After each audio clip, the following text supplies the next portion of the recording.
Yeah, well, Joe was running a restaurant like downtown. I had 20 people working for him, and he seemed pretty normal at that point. And then I guess he just decided he didn't want to do it anymore. And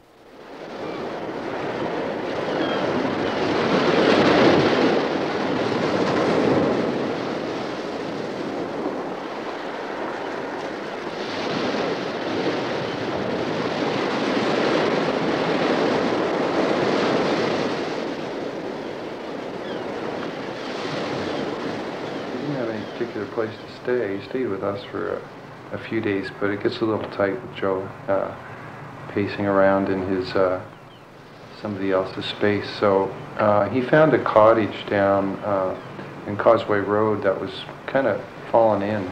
Actually, most people would think it was past its prime, but Joe sort of wrapped it in plastic, so to speak, and put a wood stove in it and made it a home. And it's still there, and it's great. It's tight and it's warm. And right outside the door is this nice rocky beach, and you can see the island in the distance. And there's a nice little break that comes up on the shore there. And I guess if that's what you want, that's all you need.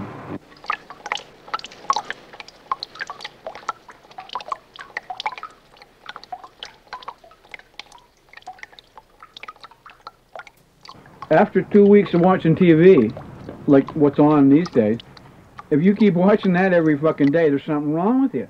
Because it's the same idiocy over and over again.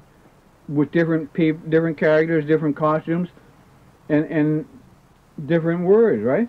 It's just the same thing. It's so narrow-minded. The mentality of it is just so limited. And they come up with all this stuff in their movies, right? In their scripts and everything, right? But they don't really know. See, they're stealing that from Zen scriptures and all that kind of stuff, you see? They use all those things. They scour all the cream of the crop of everything and utilize that against us. The government knows that they're ripping up people off. Their charade is a rip-off. Just blatantly deceiving everybody when nobody should be working more than 2 days a week, 5 hours a day. Those 10 hours a week, you see? And that would we get more than enough done. But they are so evil now. They're so into, you know, eccentricity, technical eccentricity, and because no one else has it, and they think they're doing all this stuff, getting way ahead, you know, by means of technology, mechanical advantage of technology. And like I said before, they're just going a different way. They're going to get to the end of the day at the same time, right? The sun will still go down on their day the same as anybody else, and all they've been doing is fucking around. If you live in a city, look at the people who live in a city, and look what they have to do, you know, to get by. And they're not healthy. See? I mean, they're struggling. They're suffering like hell. They've destroyed the environment and their own living conditions, pretending to be helping. They know they're only pretending. You can't blatantly defy nature and you think you're going to get away with. Energy is declining. Magnetic poles are reversing. All that kind of shit. And they fuck themselves and weaken themselves so badly with eccentric technology that, see, they're gone. What if those in the reboot, if that traveling planet comes back, right? They come back, they're going to say, they're just going to zap all the fucking fools. As soon as some heavy earthquake action hits the United States and all the roads are immobilized, wrecked, right? And the airports are wrecked, the only thing that's going to work is helicopters, right? And yet they haven't made any plans in that regard at all. Only the people who've got the helicopters feel, well, fine. And if they don't say anything about it, then the others, they're not going to realize it, see? They're that psyched out. You know what it's like when you're drinking in society and the alcoholic spaces. It's all wired. It's all wired mentally. Alcohol dilutes your physical constitution, and that includes your brain. And if your physical being isn't at a certain energy level of respectful understanding to your existence, then you don't get access to mind. It's just not there. You just can't tap into mental ability.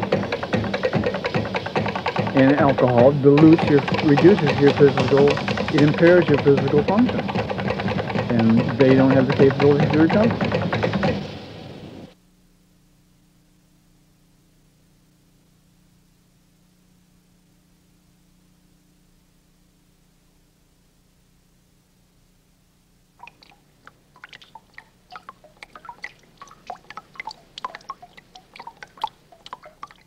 power that created this, the living, what lives on this planet, and the phenomena, how the weather, the environment is affected by the wind and the water and everything else.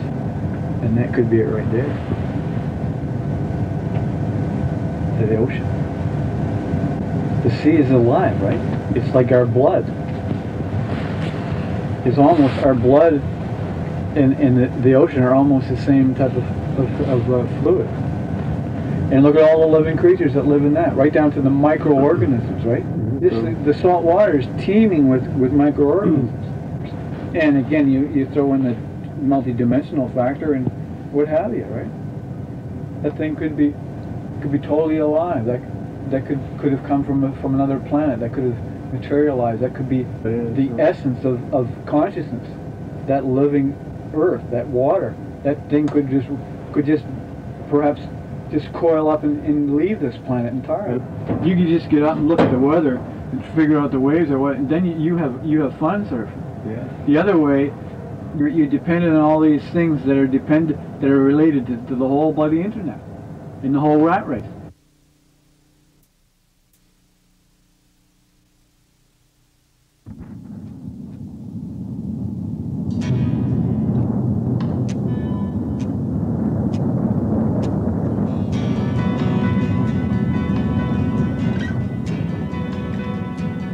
Whenever a kid in this world has the security that I have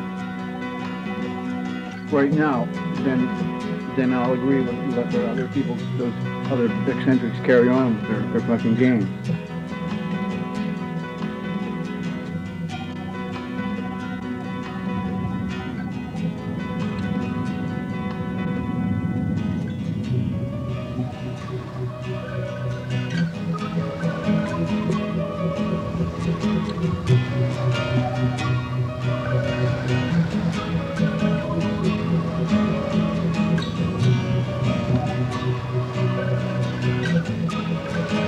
As simple as that. That's how simple it is.